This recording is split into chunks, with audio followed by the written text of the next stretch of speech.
Hello gamers! Welcome back to Uncharted 3. This is Chapter 5. This is the London Underground. I kind of confused this one for the last chapter.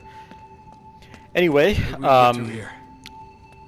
I decided to speed up through a little bit of this early part because there's a bunch of boring platforming that is not interesting to anybody, so I kind of try and speed that up. But there's 4 treasures in this section, and we're finally going to get our first bit of real combat. So I can kind of go over not only the treasures, but a couple of trophies that I think you can earn in this chapter that might be worth grinding if you have the time and the patience for it. And a couple of the strategies that I use that I kind of found online that seem to work well when surviving in this difficulty. We didn't really talk about crushing difficulty when talking about Uncharted, the series, but Nathan Drake is a pretty squishy character, on top of, you know, as it is, and on regardless of what difficulty you play on. So when you add the crushing difficulty, while it's certainly not as hard as brutal, he can die very quickly. It only takes a few shots for him to die. And so you have to be very, very careful with how you plan out each section, how you move along. You really want to be paying attention to enemy movements. You want, you know, even if your shots are not perfect, you obviously want to do the best you can to be accurate.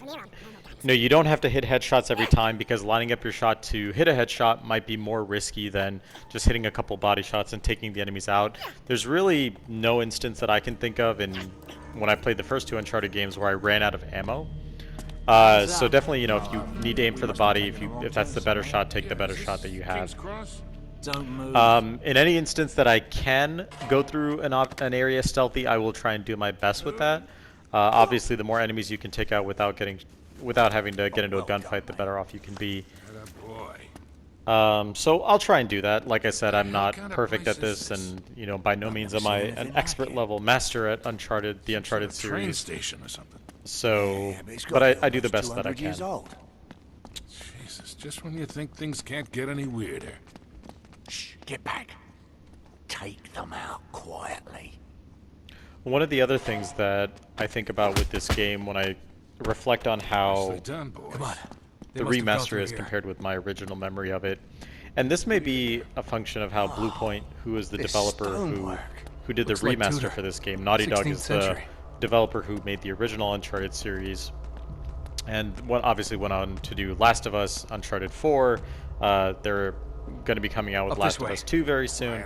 But Bluepoint is a company that has been doing a lot of remakes and remasters. I know they did this one. I want to say they did the really, really good remake of Shadow of the Colossus. Kind of brought everything up to modern standards. And they even did the PS3 remake. So they're a pretty well-known developer for making really high-quality remasters and remakes. I'm not interested in your excuses. And one of the things that I remember about the original Uncharted 3 when it came out on PS3 it is regrettable. is there was a weird stickiness with the camera or when aiming a gun that I found really difficult to aim and fire with. I still beat that game, and I feel like I got the Platinum Trophy on that. I remember getting it at least. Drake's secret.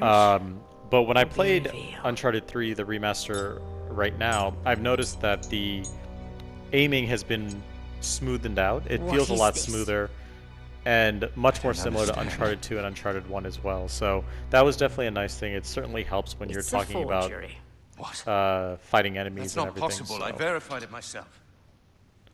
Obviously, it doesn't make it so much easier that you can just breeze through the crushing difficulty, but still, it helps, and it makes the game a little bit easier to manage. We've been duped. Cutter. Uh-huh. You men stand guard and stay alert. We may have been followed. You, come with us. Find them and bring me that ring. So one of the other things I guess I should kind of say, and I forgot to mention it, I actually screwed up my recording when I did this chapter, so I ended up going through the whole chapter. I actually made 2 mistakes. I went through this whole chapter, and my recording got all kinds of screwed up. And on top of that, I ended up getting 3 out of 4 treasures, so I missed one. And I felt very dumb about it.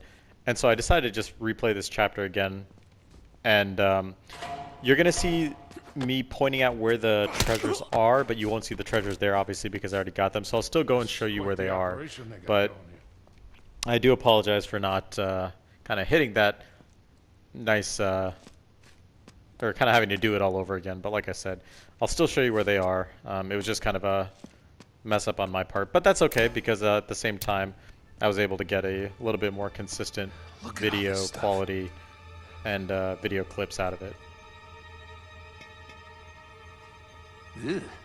Nate, focus. We haven't got much time here. Yeah.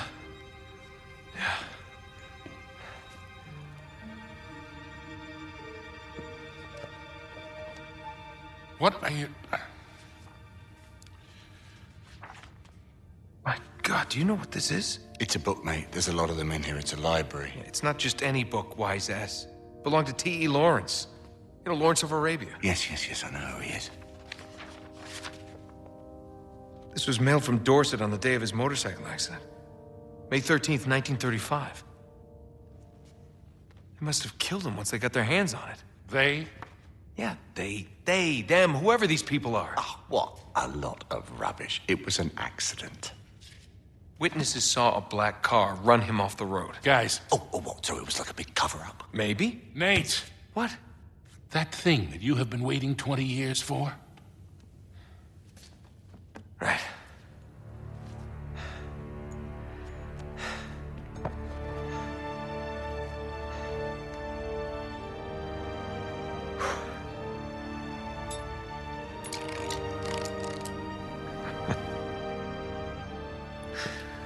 Okay.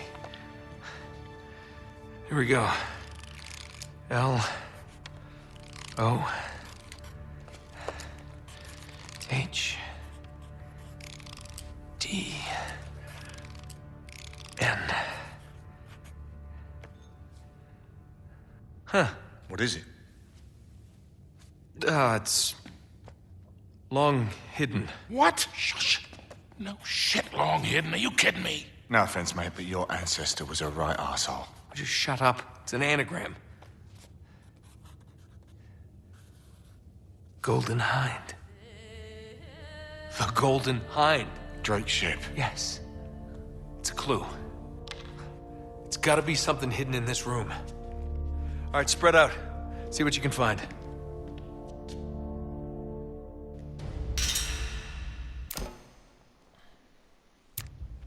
Alright, so in this section you're going to try and find that golden hind. I don't know what a hind is, but whatever it is you're looking for. So you're going to go right around back here and you're going to do a little bit of platforming. When you look over there on the right hand side, it's right up top. We're just going to do a little bit of parkour, hardcore parkour.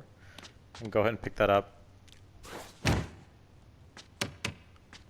Oh shit, it's a trap. They're here, take cover. Now these enemies go down in 2 hits, but you want to be careful, like, unlike me, don't waste your bullets on them. And the invincible Nathan Drake can fall down and not break every bone in his body. We'll go ahead and read the map. That's right. Not helping. To Arabia. Mate, could use a little help here. Come on, Nate, let's go. What the hell are you doing? Grab the journal and the cipher disc. Now if you can kill all 3 enemies with your silenced pistol, that's great. But if not, just kind of do what I do, which is swing around and go ahead and do some melee work on him. We're running out of ammo. Finish this last guy off, and he does a really cool animation where he kills him, pops his gun. Oh, probably one of my favorite animations in this game. I try to get that more ammo, and then I realize, oh, I'm full up on ammo. Alright, so now we're going to go get treasure 20 and 21, and you're going to get a trophy out of this for getting treasure 20. I think it's Apprentice Fortune Hunter, if I'm not mistaken. Again, everything will be in the timestamps, so there you see me shooting right there. That's where treasure number 20 is going to be. And then very quickly, right after that, you drop down and you'll see an elephant here. You just hop up here, and right there is treasure 21. You see me doing a little shimmy just to indicate that's where the treasure is. So pick it up there, and then by this point you should be getting the trophy for that.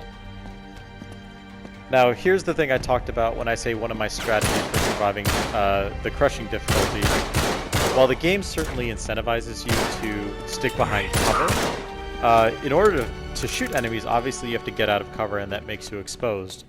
One of the most commonly known strategies for surviving and getting through Platinum, instead of sticking behind cover, even though you see me doing it here, which is okay, one of the other strategies is what you see me doing there, which is don't get into cover, but still get behind it. And if you can position your angle just right, you should be able to shoot at the enemies, but they won't be able to shoot at you. And that gives you a very important advantage when you talk about surviving in that Platinum. Not Platinum, in the crushing difficulty when it comes to taking out enemies. Again, don't be afraid to hip fire. And the other thing I want to bring up is in this section, I'm going to put a timestamp here. But basically, you can rerun this section because there's a trophy for killing 30 enemies in a row with your sidearm. So sidearms are any of the pistols that you see on the when you press left on the D-pad. And I believe this is a good chapter to actually do it, because although you can get a primary weapon, any kind of automatic weapon, I think there's an RPK, I forget what the gun is called, it's a automatic machine gun, and also you get a sawed-off shotgun. Even though you have the ability to use those weapons, this section gives you a lot of primary ammo, or what I like to call like the sidearm ammo. And there are a lot of enemies here as well, so you can use that to your advantage and basically get that trophy here. So if you want to farm for it, you certainly can. Now, you don't have to do it on this difficulty, as you watch me completely screw up the melee, and have to do this section over again because I'm a klutz.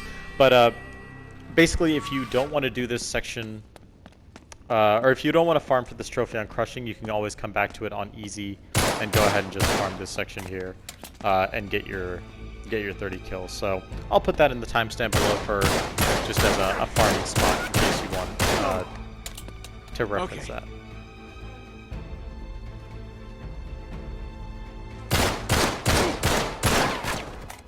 So again, take advantage of the hip fire. And yeah, I mean, it's a little hard to, do an exact trophy guide for this, because a lot of the trophies you're just going to get by playing the game naturally. Things like hip firing enemies, melee attacking enemies, getting headshots. I believe in this chapter is where I get the trophy for 20 headshots, even though it doesn't pop up, or it obviously doesn't show up on here. And that's not something you really need a guide for. It's just, play the game, shoot them in the head. It's, as self-explanatory as you can make it. Obviously, there may be sections where it's easier to get headshots, but as far as getting the trophy, that's not something that you need some, really deep, extensive guide on. I think the only thing to note for this chapter is the places where it's optimal to farm for weapon kills. And then you see me shooting here. This is going to be where the other treasure was, the third treasure in that chapter. So it was right above that train. You shoot it, then jump up onto the train and go ahead and get the third treasure in this chapter. So again, here's that strategy I talked about where I basically hide, or I use the camera to my advantage to look behind cover and then slowly move out to fight the enemies. It lets me, one of the other things it lets you do is that it lets you look at enemies and fire at them, but anything that's not in... It puts you out of line of sight of a lot of enemies, I guess that's what I'm trying to say, is that it puts you out of the line of sight. So it lets, not only it helps, it lets you shoot at enemies, but it reduces the number of enemies that can fire at you. In that instance, if I was to, say, get behind cover and expose myself, I would be visible to almost everybody there, and it would make it much easier for me to die. So this strategy is a very important strategy, and one that you should really get used to when you're playing through this game.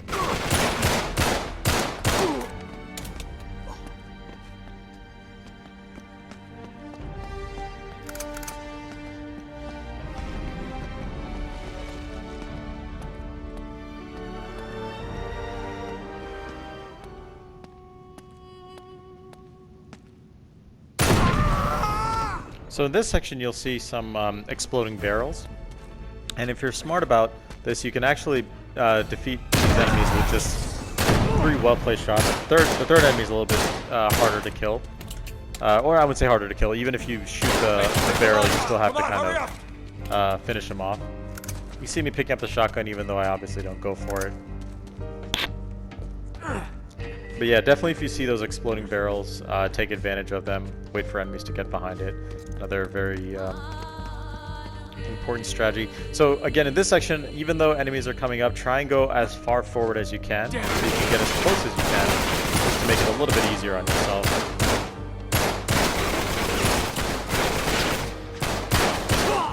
Again, for a PS3 game, I think it's a great looking game. I mean, these little things that they do here, the fog effects, the light effects, you know, it's some really, really good stuff. I gotta say, playing through this game again, I definitely underappreciated how good this game looks, and also just how much of a step up it is from Uncharted 2. I think, like I said, when you play Uncharted 2, or if you're a member of it, you're like, oh, it was one of the best looking PS3 games, and while it certainly was, the difference between Uncharted 2 and Uncharted 3 is more noticeable than people give it credit for. So there you see another exploding barrel that I take advantage of. And you also see that when you talk about The Last of Us. I mean, The Last of Us compared to Uncharted 2 is, I would almost say night and day. It's such a huge step up in terms of graphical quality, and it's really impressive what they're able to squeeze out of that hardware. I mean, The Last of Us almost felt the most like a next-gen, PS4 game. I never really got the remaster. I missed out on it when it was on PlayStation Plus, but maybe one day if it ever goes back, or if it just gets on a deep sale, or if it shows up on PS Now, I can just go ahead and grab it and give that one a shot, because that's another really good game. I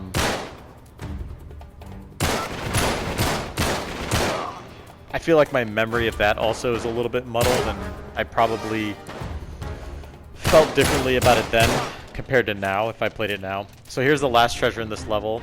You'll see that sign for the North Atwood Station, and then right in front of that train is the last treasure in this level.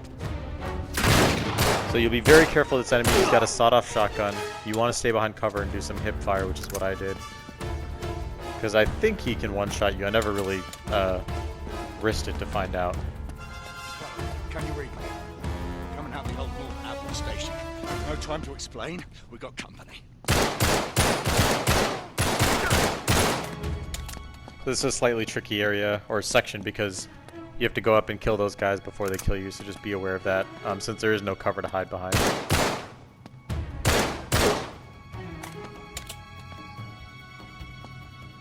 Again, even though I have the other weapons, you see me kind of prioritizing the sidearm, because I want to try and get that trophy. I don't get it by the end of this chapter, but I think I still end up using it even when I get to chapter 6. Again, you don't have to. You can always come back on easy if you want to, but...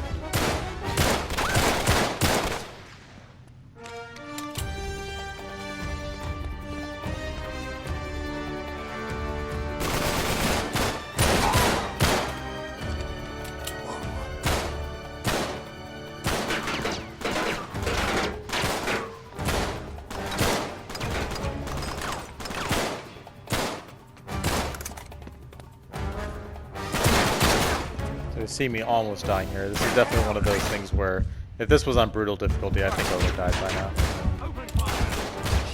I consider myself very lucky that I made it out of that in one piece.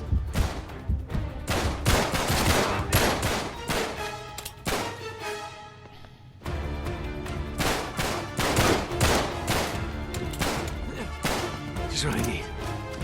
Up here! Hurry!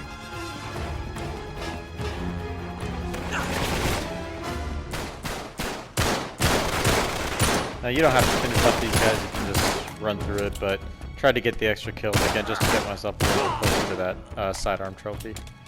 But that's the end of the section here, guys. I'll let the cutscene play out as we take you all the way into chapter 6. Once again, I appreciate all the views, all the comments, all the feedback. Please leave any comments you may have, any feedback you may have. Throw a like button, throw that subscribe button if you'd like to. And yeah, I will see you guys in chapter 6 when we head to the chateau. Alright, check you guys later.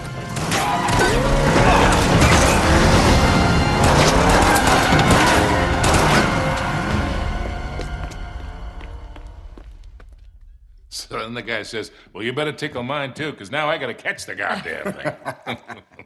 Cheers. To a job, well done. Yeah.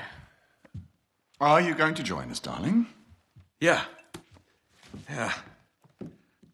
Well, the map proves it. Drake didn't screw around in the East Indies for 6 months. He sailed straight through and headed to Arabia. Right. But here's where it gets interesting. You see this mark? This is John Dee's signature.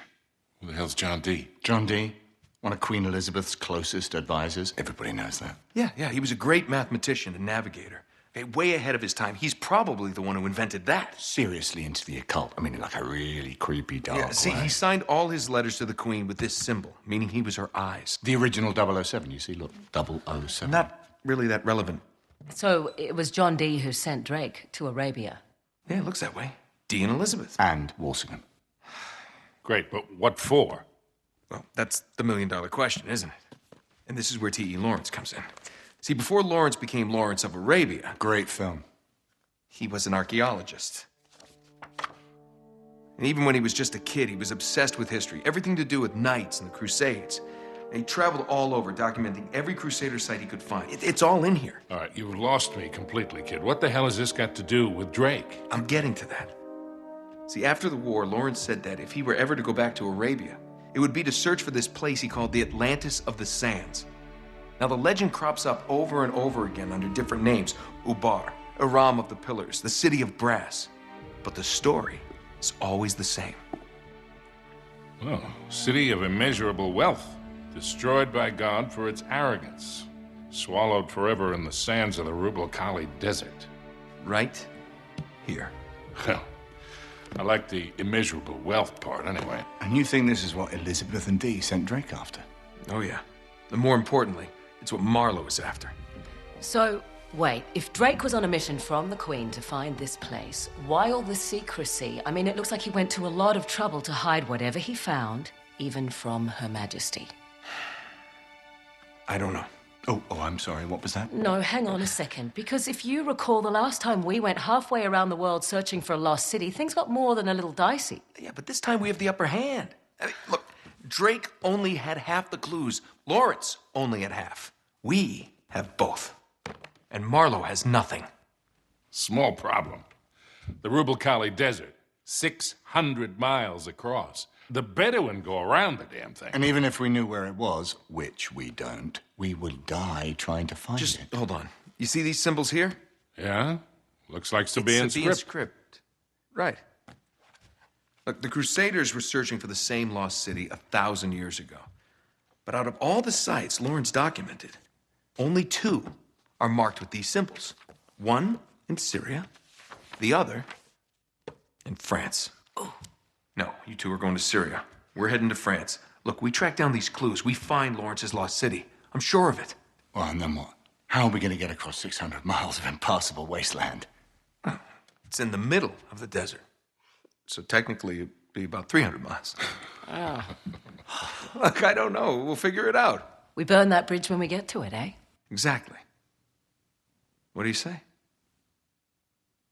What the hell? Let's do it.